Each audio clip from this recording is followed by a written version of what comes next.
Assalamualaikum warahmatullahi wabarakatuh. Selamat tengah hari semua yang sedang menonton. Ibu ayah boleh dengar tak suara saya? Sebelum kita start, kita sound check dulu Dengar tak suara saya?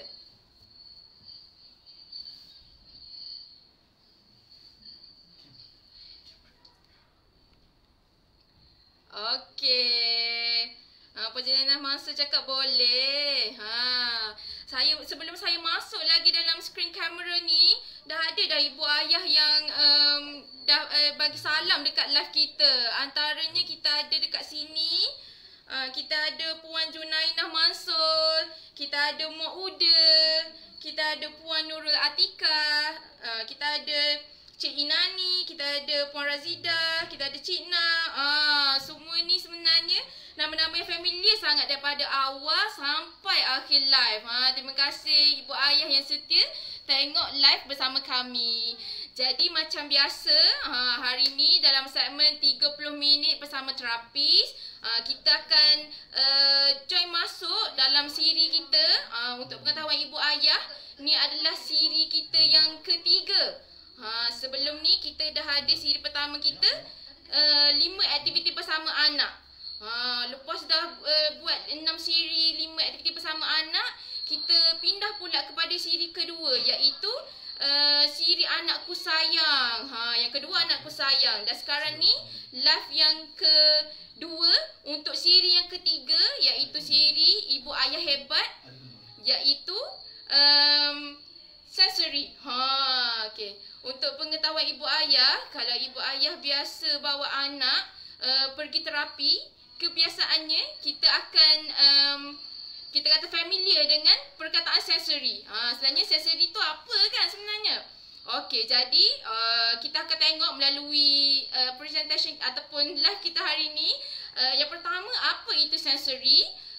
Yang kedua, apa jenis-jenis sensory? Yang ketiga, apa aktiviti yang kita boleh buat dengan anak kita dekat rumah untuk bantu stimulate sensory-sensory ni. Jadi kalau ibu ayah nak tahu, ibu ayah kena setia dengan kami sampai hujung, okey? Pakai mic dulu. Lupa nak pakai mic. Excited sangat nak cakap kan? Okey. Jadi, mari kita tengok slide kita hari ni. Okey. Jadi tajuk kita hari ni, sensory apa tu? Simple je tajuk kan? Tapi insya-Allah hari ni target kita nak bagi ibu ayah faham betul-betul apa tu sensory dan boleh buat aktiviti sensory dengan anak di rumah jika perlu. Jadi kalau ibu ayah ada soalan apa-apa nak bagi tahu, nak tanya, ibu ayah boleh tulis dekat ruangan komen. Nanti kita baca sama-sama dan kita cuba jawab sebaik yang mungkin, okey? Alright. Okey, jadi jom kita tak nak dah lengah-lengah masa sebab kita ada 30 minit ni. Jadi jom kita tengok sensory tu apa. Okey, jadi kalau ikut sensory ni kan, kalau ibu ayah rasa-rasa lah kan, sensory ni apa sebenarnya?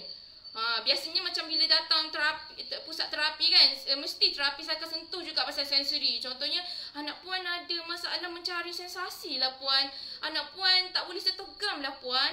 Agak-agak ibu ayah, kalau dalam bahasa mudahnya, sensory tu apa? Saya tunggu jawapan ibu ayah. Ada tak yang nak berkongsi dengan kita, sensory tu apa?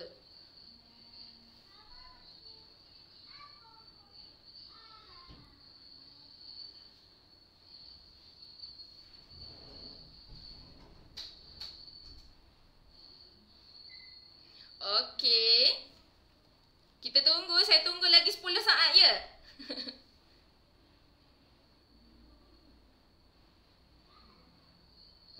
Dah ada jawapan daripada Puan Madiha Ali. Sentuhan. Betul-betul sensory itu sentuhan. Lagi ada lagi tak?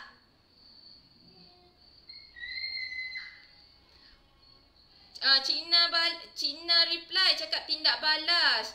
Puan Madiha Ali cakap tindak balas pada rangsangan. Betul. Terima kasih Puan Madiha dan Cik Na sebab bagi jawapan.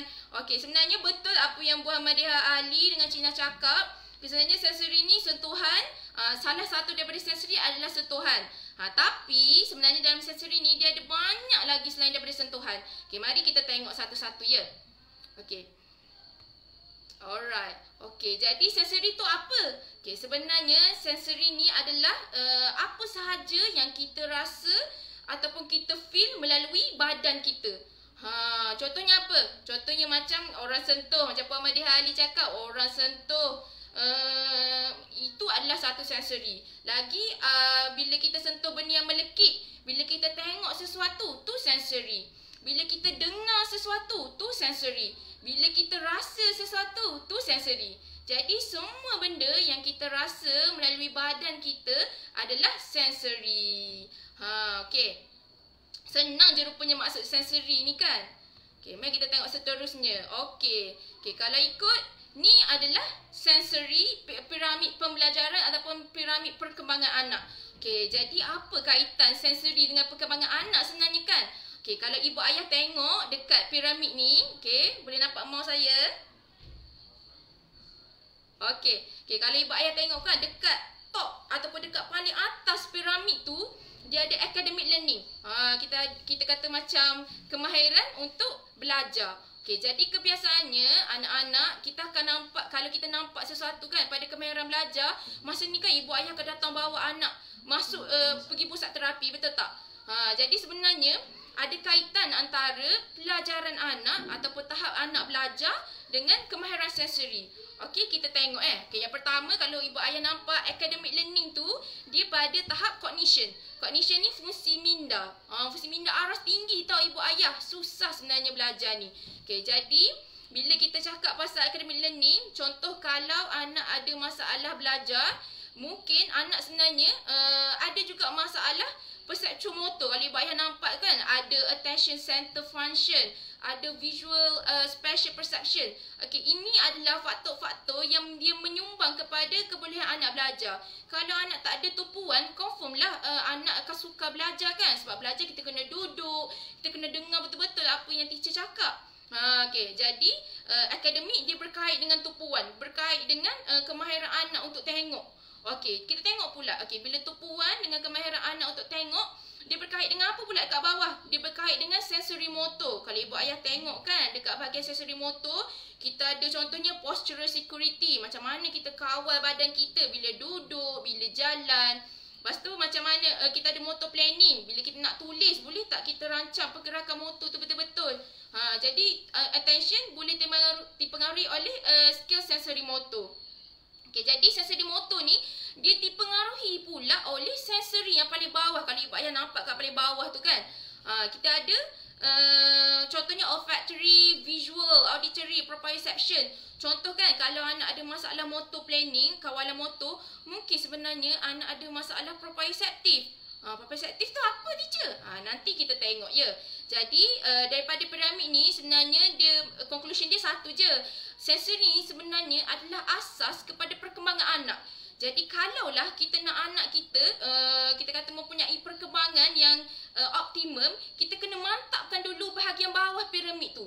Kalau bawah kita kata macam rosak ataupun bawah kita kata rongak, yang atas pun akan tidak kukuh. Jadi itulah signifikannya, berapa pentingnya untuk kita tackle isu sensori sekiranya anak kita ada isu sensori. Okey. Seterusnya kita ada pop quiz nombor 1. Wah, teacher awal-awal masuk live dah ada pop quiz kan. Okey, soalan pertama kita ready ya ibu ayah? Nanti ibu ayah reply. Okey, soalan nombor 1, ada berapa banyak sensori dalam badan kita? Agak-agak ada berapa? Macam A5, B7, C8. Agak-agak A ke B ke C? Cuba ibu ayah tulis dekat ruangan komen. Macam biasa, saya tunggu jawapan ibu ayah ya.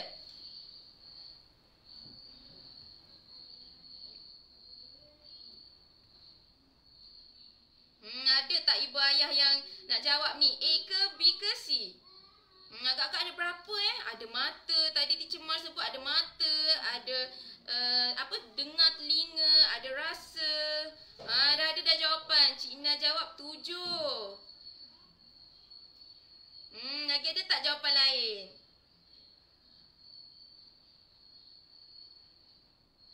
Puan Ani Anis Amira jawab 5. Okey. Okey, Puan Nurul Inani jawab 5. Puan Suria jawab 8.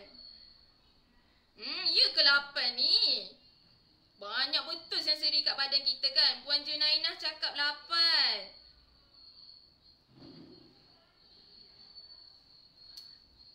Okey, jadi dekat situ saya tunggu lagi satu jawapan.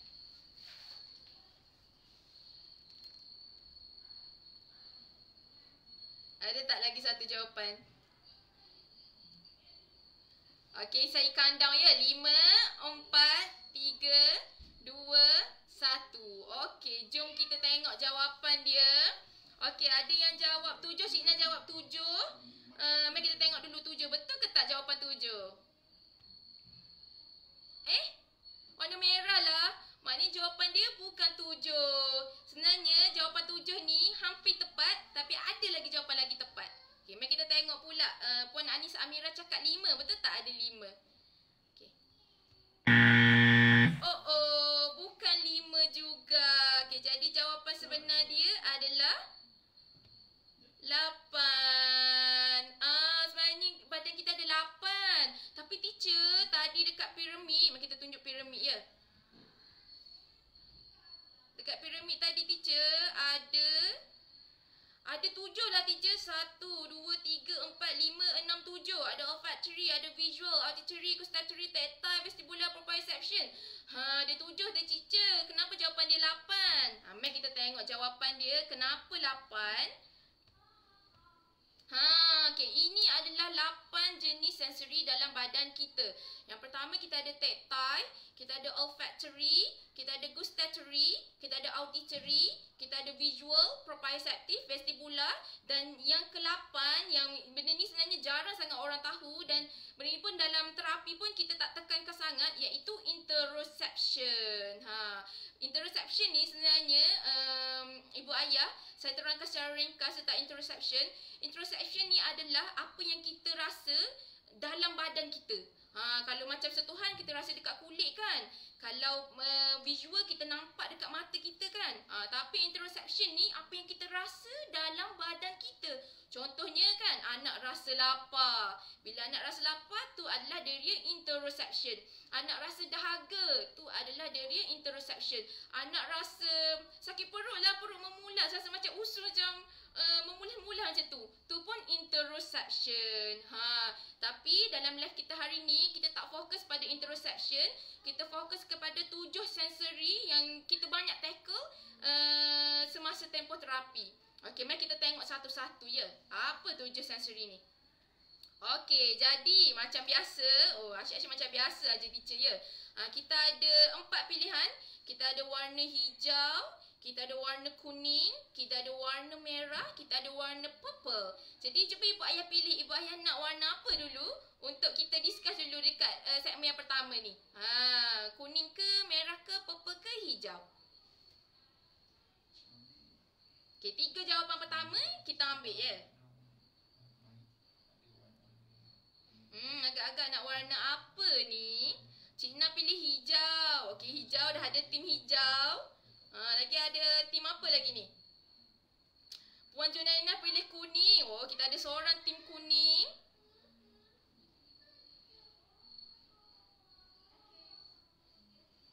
Ada lagi tak?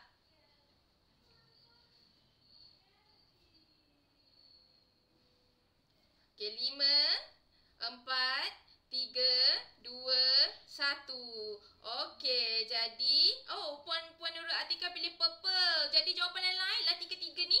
Okey, jadi saya pilih jawapan yang pertama ya. Okey, kita pilih jawapan yang paling laju dulu, iaitu warna hijau. Okey, lepas ni kita pergi ke warna lain-lain. Okey, yang pertama sekali warna hijau. Sensori apa ni warna hijau? Kita nak tackle sensory, visual, auditory dengan gustatory dulu. Mari kita tengok. Okey, kalau ikut dekat sini, kalau ibu ayah nampak dekat skrin, kita ada gustatory, kita ada visual, kita ada olfactory dan kita ada auditory. Okey, jadi saya terangkan satu-satu ya.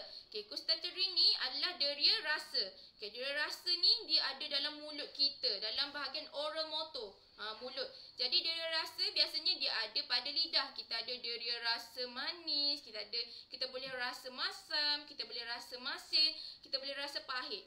Jadi ni adalah deria rasa gustatory ataupun deria rasa lah. Okey, yang kedua kita ada deria visual. Okey, visual ni macam yang obviously pada gambar tu adalah deria penglihatan. Apa yang kita tengok, warna yellow, warna green, warna blue, tu adalah visual. Okey, yang ketiga adalah olfactory. Olfactory ni adalah deria bau. Kita kan dalam hidung kita ni dia ada reseptor bau kan. Sebenarnya ni adalah deria olfactory. Ni deria yang ketiga. Okey, deria yang keempat adalah auditory, pendengaran. Okey, pendengaran kita dengar melalui telinga lah. Okey, jadi untuk gustatory dulu. Apa aktiviti yang kita boleh buat untuk rangsang gustatory rasa kan? Kalau ikut ibu ayah daripada baby lahir kan, kita dah start bagi breast milk dekat baby, betul tak? Okey, jadi pada masa tu dia rasa baby dia biasa dengan rasa breast milk tersebut. Jadi dia terstimulasi dengan breast milk, susu ibu. Okay, jadi kebiasaannya lepas anak dah umur 6 bulan kan, kita dah start bagi solid food dekat anak, betul tak? Biasanya kita bagi puree, contoh macam bubur, kita bagi soft fruits macam kebiasaannya kalau macam kat Malaysia kita bagi pumpkin kot, pumpkin yang puree kan. Ada yang bagi bubur plain bubur dekat anak. Okay, jadi ni pun antara salah satu, kita nampak simple je kan aktiviti makan, tapi apa yang kita bagi makan tu dekat anak, dia bertindak sebagai rangsangan kepada deria rasa anak. Sebab tu kebanyakan pakar perubatan ataupun pengamal perubatan dia suggestkan kita untuk bagi makanan pada anak seawal umur 6 bulan. Macam tu. Okey. Jadi seterusnya kita ada visual. Okey, visual ni dari penglihatan kan. Kalau ibu ayah perasan, biasanya kalau kita tengok dekat video atau cerita kan, kalau anak dekat sangka, kita letak anak dalam crib ataupun tempat tidur anak, biasanya kita akan gantung juga mainan yang bergerak tu kan.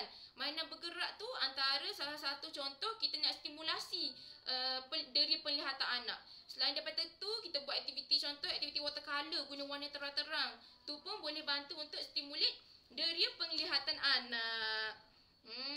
Okey, jadi tu antara aktiviti untuk deria penglihatan. Okey, jadi seterusnya kita ada juga olfactory. Kita ada bau. Bau ni pun kita boleh stimulasi rupanya ya teacher. Betul puan, betul ibu ayah. Sebenarnya untuk anak kita boleh buat aktiviti stimulasi bau. Sebagai contoh kan, kalau yang tengah famous sekarang, contohnya kita guna essential oil, betul tak?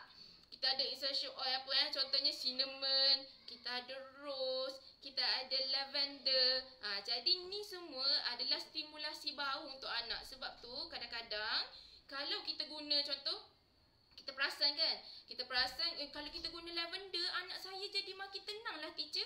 Kalau kita guna bunga ros, anak saya daripada lari-lari boleh duduk diam. Sebenarnya tu sebab deria bau anak telah kita stimulasikan.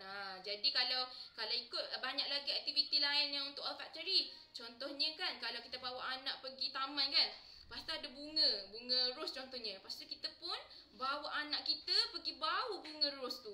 Tu pun stimulasi bau, betul tak? Selain daripada tu, kita guna aktiviti watercolor. Lepas tu kita letak bau-bau dalam watercolor tu. Sambil anak main, sambil tu anak bau. Tu pun aktiviti stimulasi bau. Kita stimulate bau anak. Jadi seterusnya olfactory dah. Seterusnya kita pergi kepada pendengaran, auditory. Okey, kalau ibu ayah perasan, kalau ibu ayah beli permainan untuk kanak-kanak yang baby kan, dia macam ada rattles, ada kita kata rattles benda-benda yang anak boleh pegang ataupun benda yang anak boleh tekan lepas tu keluar bunyi kan. Semua tu adalah permainan yang boleh stimulate pendengaran anak. Jadi contohnya kalau rattles, bila dia gerak-gerak kan, lepas tu dia keluar bunyi, betul tak? Jadi anak jadi fascinated dengan rattles tu. Keluar bunyi. Kadang-kadang kalau anak kita umur 8 bulan contohnya kan, kita pun bawa rattles pergi belakang anak. Kita pun gerak-gerakkan rattles tu. Anak pun toleh. Ada bunyi. Itu maknanya kita dah stimulate deria pendengaran anak. Jadi kalau ibu ayah nampak ataupun ibu ayah perasan, kalau lah tablet kan, telefon tu, kalau ibu ayah perasan dia ada warna yang terang, betul tak, cahaya kan? Tu stimulasi pada visual. Lepas tu dia ada kata-kata bunyi. Kalau lagu The Wheel on the Bus, tu adalah stimulasi pendengaran. Jadi sebab tu anak yang tengok tablet dia senang fokus pada tablet. Sebab apa? Sebab tablet dia bagi rangsangan yang stimulik deria yang banyak. Tapi ibu ayah kena hati-hati sebab bila kita guna tablet ada kemungkinan untuk anak menjadi hyperstimulasi. Simulasi tu dah lebih daripada yang sepatutnya. Bila lebih daripada yang sepatutnya itulah bila kita tengok anak kita, bagi anak kita main telefon kan, bila kita panggil dia tak dengar, bila kita cakap dia tak tengok pun kita, bila kita bunyikan permainan dia tak menoleh pun pada kita. Ni yang terjadi pada anak-anak yang didedahkan pada tablet. Jadi kalau ibu ayah nak rangsang empat dari anak ni, ibu ayah boleh buat aktiviti yang saya kongsikan tadi, macam main rattles, explore makanan, macam bagi anak explore different texture makanan. Lagi awal lagi bagus, bergantung kepada tahap umur anak lah. Lepas tu ibu ayah boleh bagi anak main warna yang terang, macam visual kan, main watercolor terang, warna merah, biru, hijau. Boleh tengok buku, ada gambar binatang, ada gambar pokok. Tu pun antara aktiviti rangsangan visual. Kalau nak bawa anak pergi taman, bau bunga, masuk dapur, bau kita kata rempah-rempah dekat dapur, bau cinnamon, bau asam keping. Kalau nak bunyi, kita boleh menyanyi sama-sama dengan anak, boleh main apa lagi, macam peekaboo kan, peekaboo. Dah rasa visual, dah rasa auditory anak. Lepas tu antara contoh lain nak main auditory dengan anak, untuk rasa auditory ataupun pendengaran, ibu ayah boleh duduk dalam bilik lain ataupun main sorok-sorok. Lepas tu masa main sorok-sorok tu panggil anak. Anak tak nampak kita kan, bila kita panggil anak macam mana Aman datang kat ibu. Jadi anak pun datang daripada bilik lain, datang cari kita dekat bilik sebelah. Tu pun rangsangan auditory untuk anak. Jadi ni empat deria dan aktiviti-aktiviti yang boleh bantu untuk rangsang diri anak. Dah settle 4 terus lah. Lagi kita ada apa lagi ni? Mari kita tengok lagi. Sekejap ya. Mari kita tengok lagi. Okey, jadi alright. Okay, jadi tadi kita dah settle warna hijau.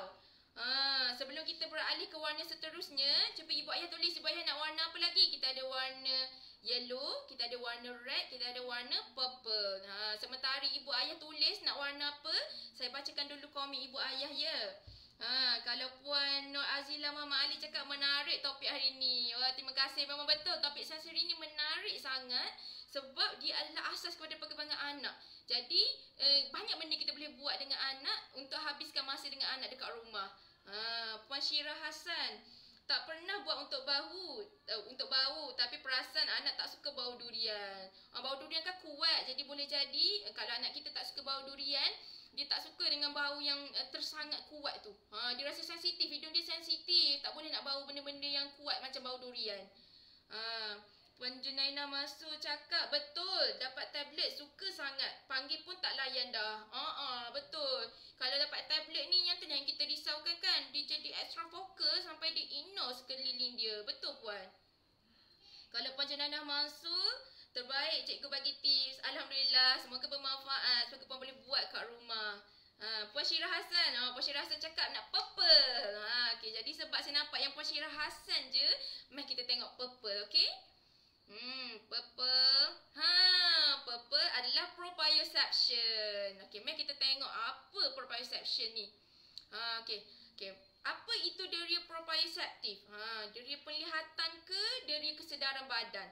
Okey, cuba ibu ayah jawab dekat ruangan komen. Kalau A, deria penglihatan. Kalau B, deria kesedaran badan. Agak-agak A ke B ni? Saya tunggu ibu ayah macam biasa. Proprioceptif ni jarang sebenarnya kita kata macam tak berapa common lah kalau kita cakap pasal deria kan. Tapi sebenarnya ada deria proprioceptif. Agak-agak A ke B ni?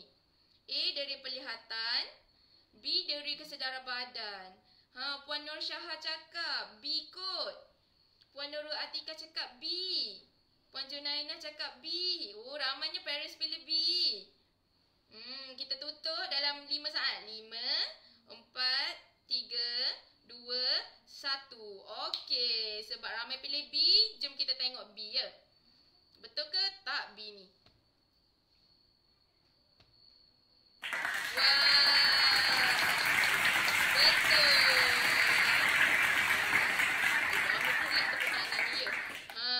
Kalau ikut dari proprioceptif ni, betul ibu ayah, dia adalah deria kesedaran badan.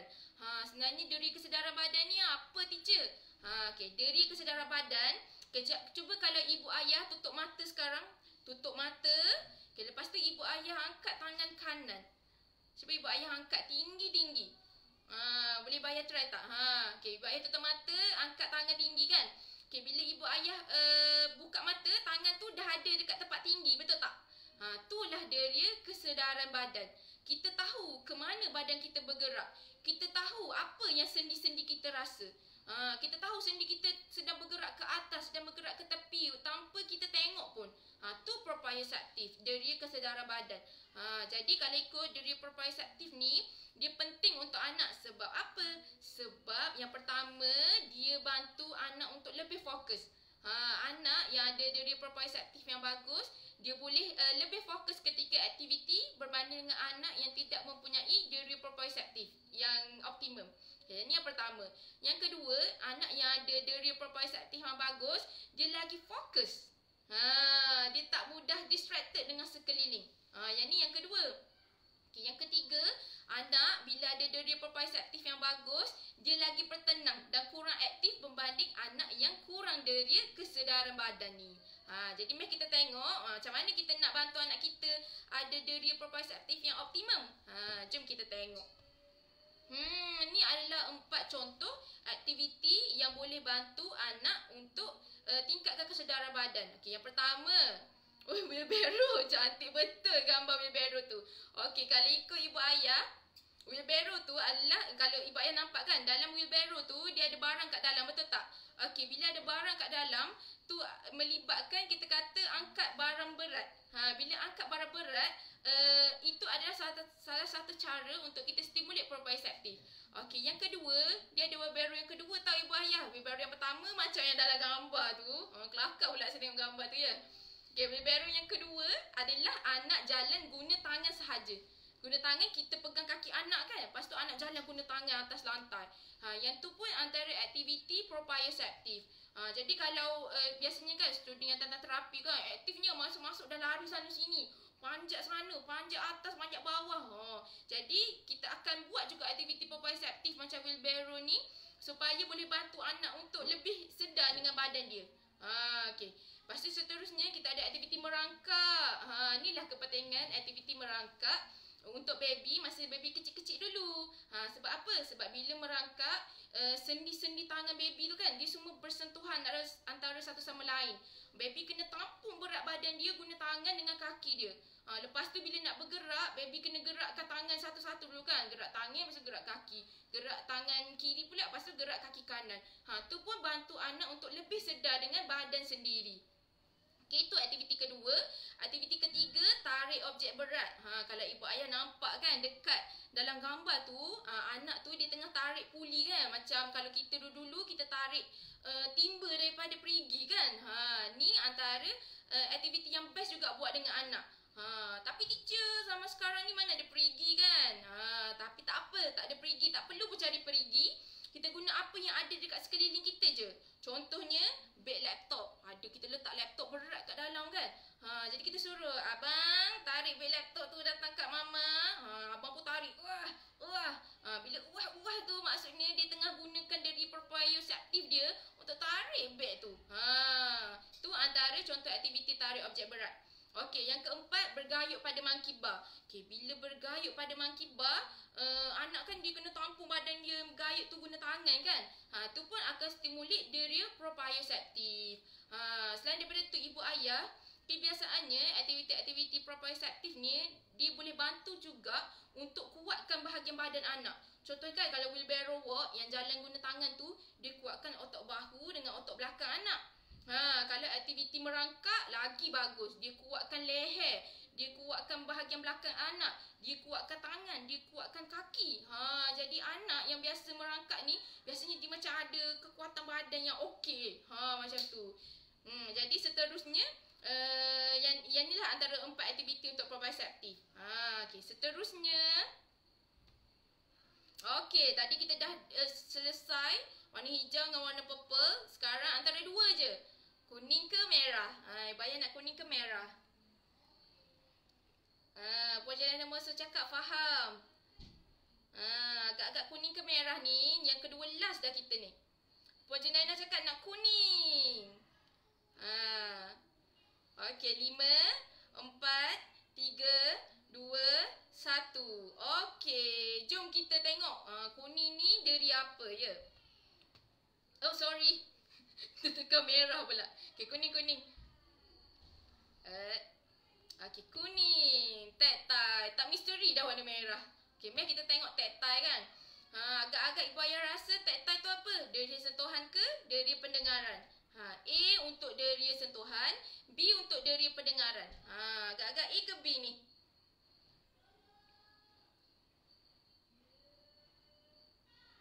Jarang-jarang dengar ni tactile kan. Biasanya dengar textile, kain, kedai textile. Rupanya dalam perkembangan anak pun ada tactile. Apa sebenarnya tactile ni? Puan Junainah Mansur cakap A, Puan Nurul Atika cakap A, Puan Nur Syahad A. 5, 4, 3, 2, 1. Okey, jadi setakat jawapan dia A. Mari kita tengok betul ke tak A. Betul.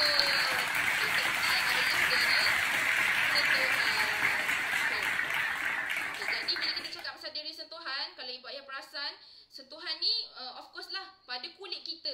Seluruh badan kita ni dia ada deri sentuhan dia sendiri.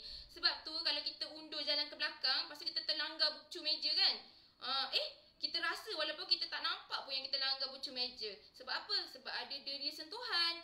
Bila kita pijak pasir, kita rasa pasir tu melekit. Sebab apa kita tahu yang kaki kita tengah pijak sesuatu? Sebab ada deri sentuhan. Bila anak kita pegang something yang macam watercolor yang melekit, lepas tu dia macam muka dia berkerut ni, gelilah ibu. Sebab apa dia tahu geli tu? Sebab dia ada deri sentuhan. Jadi deri sentuhan ni adalah deria yang membolehkan kita explore sekeliling menggunakan sentuhan kita. Jadi mari kita tengok aktiviti untuk stimulate tactile. Okey, ada 4 aktiviti kat sini. Yang pertama kita ada Messi play guna watercolor. Yang ni favorite teacher dan saya yakin favorite ibu ayah juga kan. Bila kita watercolor, letak kat tangan anak watercolor, pam dekat dinding. Wah, seni tangan left hand. Abang left hand. Kita pump juga tangan lagi satu, abang right hand. Selain daripada tu, kita ambil watercolor, kita celup jari, letak dekat kertas. Tu pun antara Messi color guna watercolor. Okey, yang kedua, kita ada jalan atas rumput. Jalan atas rumput ni, rumput kan, dia punya kita kata tekstur tu tajam-tajam. Jadi boleh stimulate deri sentuhan pada kaki. Sebab tu ada anak ibu ayah, kalau ibu ayah perasan kan, terutama yang duduk dekat bahagian bandar, jadi banyak duduk dalam rumah. Bila anak nak keluar rumah, kadang-kadang dia tak boleh pijak lantai tanpa pakai slipper. Tak boleh pijak rumput tanpa pakai slipper. Tu mungkin sebenarnya sebab anak tak didedahkan dengan tekstur yang macam tu. Jadi anak jadi takut dan jadi tidak selesa bila kaki dia direct sentuh dengan kita kata tekstur yang macam tu. Okay, jadi kalau kebiasaannya lah, kalau ibu ayah yang biasa macam duduk dekat bandar ataupun duduk dekat tempat yang kita kata macam susah nak pijak tanah kan, ibu ayah boleh start dulu letak macam rumput plastik ke ataupun rumput macam kapet macam tu, letak dalam rumah. Jadi jadikan aktiviti macam beriadah dekat ruang tu untuk anak, supaya anak dapat pendedahan kepada tekstur selain daripada tekstur licin. Lepas tu kalau ibu ayah rasa macam nak tambah lagi lah teacher, tak cukup lagi sentuhan dengan rumput, sentuhan dengan watercolor, ibu ayah boleh guna makanan sendiri. Contohnya guna spaghetti, guna nasi, guna beras. Benda-benda macam tu pun bagus untuk anak. Contoh aktiviti guna spaghetti, ambil guli, letak dalam spaghetti, lepas tu minta anak cari guli dalam spaghetti, lepas tu masuk dalam lubang. Dah terangsang sentuhan kat situ. Kalau pergi pantai, kalau ibu ayah tengok gambar keempat kan, main pasir pantai. Bawa anak pergi pantai, bina istana, duduk atas pasir, dah terasa sentuhan dekat situ. Jadi kalau ikut sentuhan ni, kita boleh sentuh banyak tekstur. Yang pertama, kita ada tekstur melekit, kita ada tekstur tajam, kita ada tekstur apa lagi? Berair, kita ada tekstur keras, kita ada tekstur kasar. Banyaklah jenis tekstur yang boleh kita bagi kepada anak. Jadi kebiasaannya, kalau kita dedahkan dengan anak dari awal dengan tekstur begini, kebiasaannya anak dia akan lagi boleh tolerate bila dia dewasa. Jadi ibu ayah boleh start bagi aktiviti messy play yang macam ni. Daripada start awal umur 6 bulan tu dah boleh start bagi perlahan-lahan. Dedahkan dengan pelbagai jenis tekstur sentuhan. Okay, jadi kita ada yang last. Dah siap dah tactile kat situ. Jadi yang last kita, okay, last kita. Okay, kita ada warna merah. Tadi warna merah ni yang dah kantoi ni. Sensori apa ni? Sensori vestibular. Kalau ikut vestibular ni, dia sama dengan proprioceptif. Jarang kita kata macam dia tak popular. Sebab yang popularnya mata, telinga, sentuhan kan. Vestibular ni antara dia yang tidak popular juga, tapi sebenarnya dia penting sangat untuk perkembangan anak. Jom kita tengok. Okay, macam biasa pop quiz lagi. Asyik-asyik quiz je teacher ni. Quiz lah baru best kan. Kita macam fikir-fikir, teka-teka kan. Jadi apa tu deria vestibular? Adakah A, deria yang terlibat dalam mengawal keseimbangan badan? B, deria yang terlibat dalam mendengar dan memproses arahan? A ke B, ibu ayah? Kalau ikut Cik Na cakap kalau anak geli tangan kotor. Ya betul. Saya baru je jumpa Raziz malam. Memang dia geli sentuh gam. Cik Na cakap cepat nak basuh. Puan Junainah Mansur cakap alhamdulillah sekarang dah suka dengan cat warna dengan tangan. Alhamdulillah. Makin boleh explore lah lepas ni tu. Puan Junainah cakap B. Ada lagi tak jawapan? Dalam kiraan 5, 4, 3, 2, 1. Puan Nurul Atika pun jawab B. Jadi mari kita tengok jawapan. Betul ke tak B ni?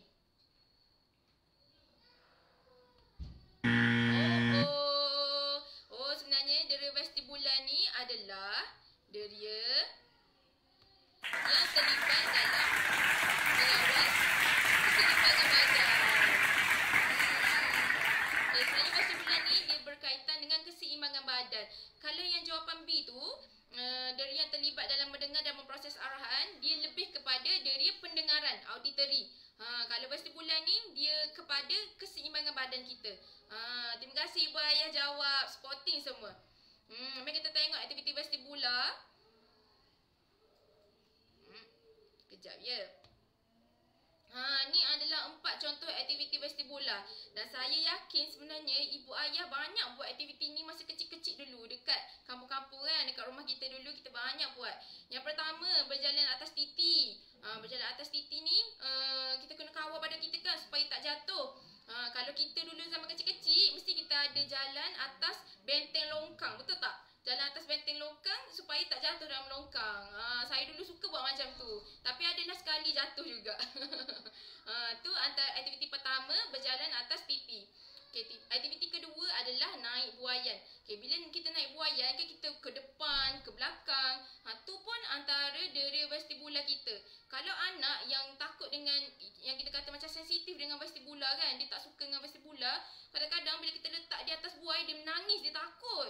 Kadang-kadang dia tak nak main terus. Dia ignore je kita dipanggil naik buai. Tak kisah pun kita cakap apa kat dia kan, asalkan dia tak payah naik buai. Naik buaian pun sebenarnya antara salah satu aktiviti vestibular. Okay, yang ketiga adalah naik basikal. Naik basikal ni pun adalah aktiviti vestibular di mana anak kena seimbangkan badan bila dia bergerak kan, naik atas basikal tu, dia kena seimbangkan badan supaya basikal tu tak terbalik ke kiri dan ke kanan. Okay, dan aktiviti yang keempat adalah main tenteng. Main tenteng ni sebenarnya dia aktiviti yang kita kata agak kompleks sebab dia melibatkan keseimbangan satu kaki. Satu kaki pasal guna gerak-gerak banyak pula kan. Jadi sebab tu aktiviti tenteng ni biasanya student umur 6 tahun, 7 tahun, dia boleh main dengan baik. Kalau dia umur 3 tahun tu biasanya dia tak lompat lagi lah guna satu kaki. Biasanya dia lompat guna 2 kaki, masuk dalam kotak tenteng tu. Okey. Jadi apa lagi kalau ibu ayah perasan kan, naik buaian, jalan atas titi, semua ni antara aktiviti yang kalau ibu ayah bawa anak pergi taman permainan, dia ada dekat taman permainan. Sebenarnya taman permainan ni dia macam kita kata sumber sensori tau untuk anak kita. Sekejap kena merangkak masuk dalam terowong, proprioceptif. Sekejap dia kena jalan atas titi yang ada tali-tali tu, vestibular. Sekejap dia kena bila dia kita kata terjun kan dalam slide tu, dalam gelonsor tu, jatuh-jatuh je dalam pasir, tactile. Jadi bila pergi taman permainan tu sebenarnya kita sedang stimulit tahap sensori anak. Termasuklah proprioceptif, vestibular dengan tactile. Jadi kalau macam ibu ayah rasa macam dah selamat nak bawa keluar anak, boleh je bawa pergi taman permainan, main explore taman permainan tersebut. Okey. Jadi seterusnya okey, kita dah masuk kepada case study kita. Kalau ikut dah siap dah 7 dia yang ada pada perkembangan anak. Okey, jadi tadi kita dah belajar pasal tactile, kita dah belajar pasal auditory, kita dah belajar pasal visual, gustatory, olfactory, lepas tu kita belajar pasal apa lagi? Vestibular, proprioceptif. Jadi sekarang ni kita tengok, kita faham ke tak sebenarnya apa maksud sensori-sensori ni, okey? Macam biasa jawapan dia A dengan B. Case study nombor 1, bila bawa anak saya main playground, anak saya asyik menangis kalau saya letak dia atas buaian. Asyik menangis. Deng. Anak saya ada masalah dalam agak-agak masalah dari sentuhan ke dari vestibular. Ibu ayah cuba tulis A ke B. Puan Nur Syahah cakap B. Puan Jenana masuk tadi ada cakap suka kalau main kat taman permainan. Bagus. Maknanya anak puan ada tahap eksplorasi yang bagus. Puan Nuri cakap B. Ramai ibu ayah cakap B. Dari vestibular. Puan Nur Syahah biasa kalau pergi playground menangis sebab tak nak balik. Wah, bagus tu. Maknanya dia nak expand lagi tenaga dia kan main kan. Kalau aktif dekat taman permainan lagi bagus daripada tak aktif dekat taman permainan. Puan Syirah Hassan cakap B. Okay, jadi jom kita tengok ramai ibu ayah pilih B. Betul ke tak B ni? Betul.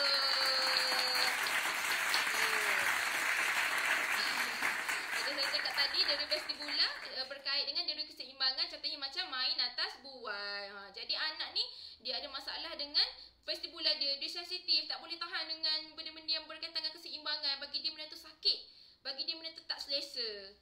Okey. Jadi seterusnya case study nombor 2, M. M ialah kanak-kanak berumur 2 tahun. M suka makan nasi. Suka makan, tapi tak boleh sentuh tekstur nasi kerana geli.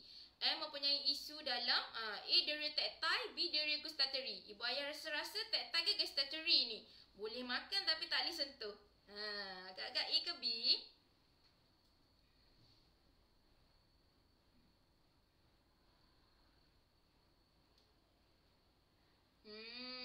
Mak Uda jawab tadi B dari vestibular. Betul Mak Uda? Bagus ibu ayah. Maknanya betul faham dengan masalah sensori anak.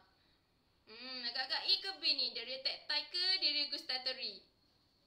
Puan Syira cakap B dari gustatory. Lagi ada tak jawapan lain? Saya kira dalam kiraan 5, 4, 3, 2, 1. Puan Nur Syahah cakap A. Mari kita tengok dulu. Kita tengok A dulu, lepas kita tengok B ya. Agak-agak tactile ke?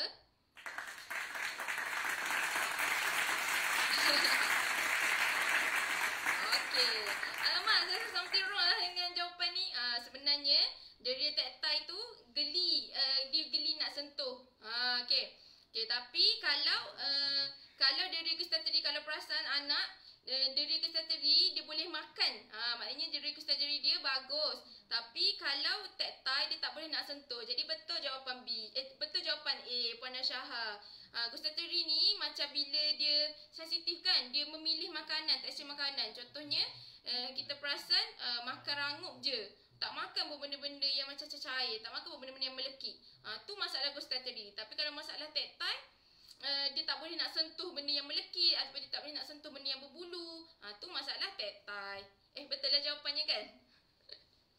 Jadi seterusnya, kes study nombor 3. Teknikal dah berdebat lah. Kita cakap macam silap ke jawapan ni. Kes study nombor 3. L sering menutup telinga apabila mendengar bunyi yang kuat seperti bunyi vacuum dan blender. Agak-agak L ni ada masalah dalam diri apa? Diri proprioception ke diri auditory? A ke B, Ibu Ayah? Puan Syirah Hassan, alamak salah. Tak apa Puan, biasa salah. Saya pun tadi tersilap tu. Jadi seterusnya Puan Jelaina Mansur, betul anak tak makan makanan yang melekat. Ya. Puan Fazilah Ramli cakap B. Puan Junainah Mansur cakap B. Okey, jadi dalam kiraan 5, 4, 3, 2, 1. Mari kita tengok B. Betul ke tak? Betul. Cik Nak pun cakap B. Betul Cik Nak. Okey, kalau ikut memang ada setengah anak ya, dia tak boleh nak dengar bunyi yang kuat ataupun berdesing macam vacuum, blender. Kadang-kadang kalau guru pun dia nangis ke macam sakit, tak nak takut macam tu kan. Tu sebenarnya menunjukkan yang anak mungkin ada masalah dalam kita kata prosesan auditory. Benda yang sepatutnya biasa je pun, tapi bagi anak benda tu luar biasa. Bagi anak benda tu menakutkan. Ni adalah masalah sensitif auditory. Okay, kalau proprioception, proprioception contoh macam tak suka buat wheelbarrow, tak suka merangkak, tu masalah proprioception. Betul Ibu Ayah. Okey, last kali nombor 4. Ketika di rumah, T tidak boleh duduk di satu tempat untuk satu jangka waktu yang pendek. T gemar melompat dan memanjat geri rumah sepanjang masa. T suka mencari sensasi, agak-agak cari sensasi visual ke proprioception tu. Suka lompat, tak boleh duduk diam, suka panjat, agak-agak visual ke proprioception. A ke B, Bu Ayah? Kalau ikut Puan Nur Syah cakap, ni kes anak auditory. Mesti bagi dia benda tu tak selesa kan. Jadi biasanya kalau dia tak selesa dengar ataupun dia tengah takut dengan bunyi yang tidak sepatutnya, sama ada kita asingkan anak pergi tempat lain ataupun kita macam bagi calming pada anak. Contohnya macam peluk. Puan Fazilah Ramli jawab A. Ada lagi tak jawapan selain daripada A? Puan Junaina cakap B. Cik Na cakap A. Ramai pilih A.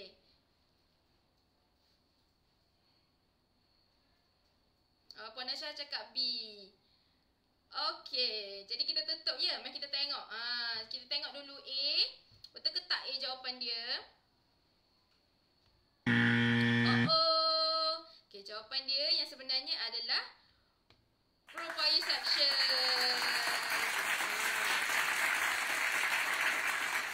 Kalau ikut, bila anak kita tak boleh duduk diam, sebenarnya dia tengah macam nak badan dia nak sendi-sendi tu bergerak antara satu sama lain. Dia nak kaki dia tu berlari. Dia nak panjat supaya bahu dia boleh rasa pergerakan tangan. Benda ni lah yang menyebabkan anak tak boleh duduk diam. Jadi macam yang tadi kan awal-awal tadi yang saya share dengan Ibu Ayah kan, bila anak ada masalah tumpuan, dia akan ada masalah, dia kemungkinan besar dia ada masalah dengan yang bawah-bawah kan. Kebanyakan kanak-kanak kalau yang tak boleh tumpukan perhatian, dia ada masalah dengan proprioception. Proprioception dan vestibular, sebenarnya ni package dua ni. Biasanya bila anak tak boleh duduk diam, sebenarnya dia nak lagi sensory proprioception. Duduk tu tak cukup nak bagi sensory proprioception pada anak. Sebab tu anak dia asyik nak bergerak je, dia asyik nak memanjat je, dia asyik nak main benda-benda yang lasak-lasak je. Mungkin anak ada menunjukkan tanda mencari isu proprioception. Kalau visual macam mana pula teacher? Okay, kalau visual contohnya kan, kalau sebagai contoh, kalau anak biasa tengok telefon kan, bila kita bagi buku kat dia, buku tu tak tertarik pun untuk dia. Dia tak tertarik pun dengan buku. Tu antara ciri-ciri yang anak ada masalah pemprosesan visual. Sebab dia dah biasa dah dengan visual yang terang-terang. Jadi bila visual yang kita kata macam buku kan, visual yang tak terang, dia jadi tak nak dah. Dia nak yang terang-terang je. Ataupun bila anak contoh lagi visual, bila anak nak matching puzzle knock. Puzzle knock kan dia kena matching sama dengan tak sama, yang sama dengan yang sama kan. Tapi anak macam tak tengok pun, macam kalau dia tengok pun dia macam kita kata macam jadi anak ada masalah pemprosesan visual. Boleh jadi juga kalau anak kita dah besar kan, bila dia nak salin dekat ayat, dia nak salin ayat daripada papan putih pergi kepada buku. Lepas tu dia asyik tertinggal je huruf. Asyik tak nampak je kat depan. Macam kalau huruf B jadi huruf D. Kemungkinan besar anak pun ada masalah pemprosesan visual dekat situ. Tu antara tanda-tandanya lah. Jadi saya rasa sampai situ saja live kita hari ni. Jadi setakat ni saya tak nampak apa-apa soalan daripada ibu ayah. Kalau ibu ayah ada soalan boleh tulis. Kalau sempat kita jawab dekat dalam live ni. Kalau tak sempat kita akan jawab mungkin di sesi yang akan datang ataupun dalam medium yang berbeza. Okey, jadi saya count sampai 5.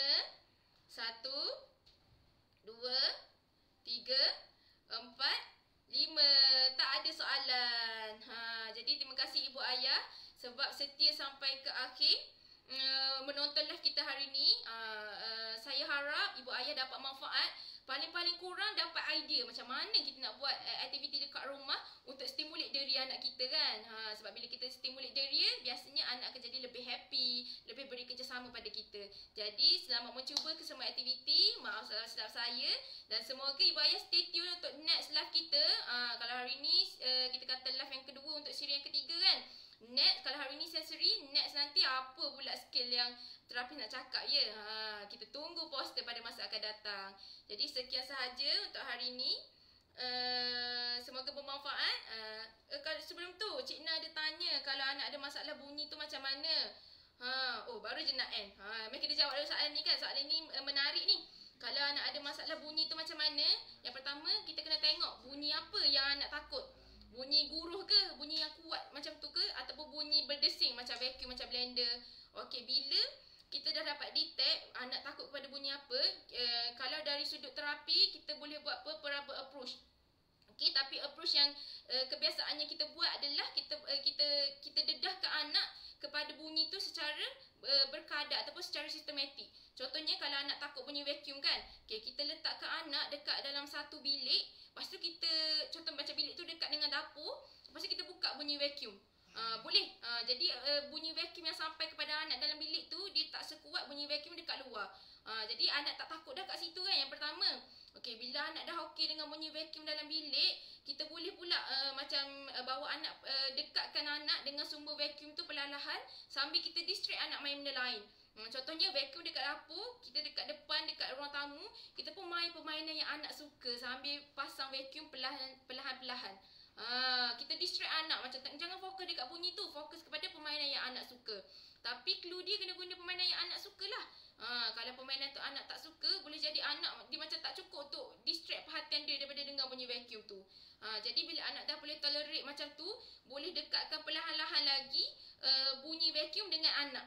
Slow-slow kita dekatkan daripada jauh jadi dekat. Daripada jarak 10 meter jadi jarak 8 meter. Macam tu okey. Jadi kalau ikut tu sahajalah soalan. Okey, jadi terima kasih semua ibu ayah. Selamat menjumpa dekat rumah. Assalamualaikum, jumpa lagi.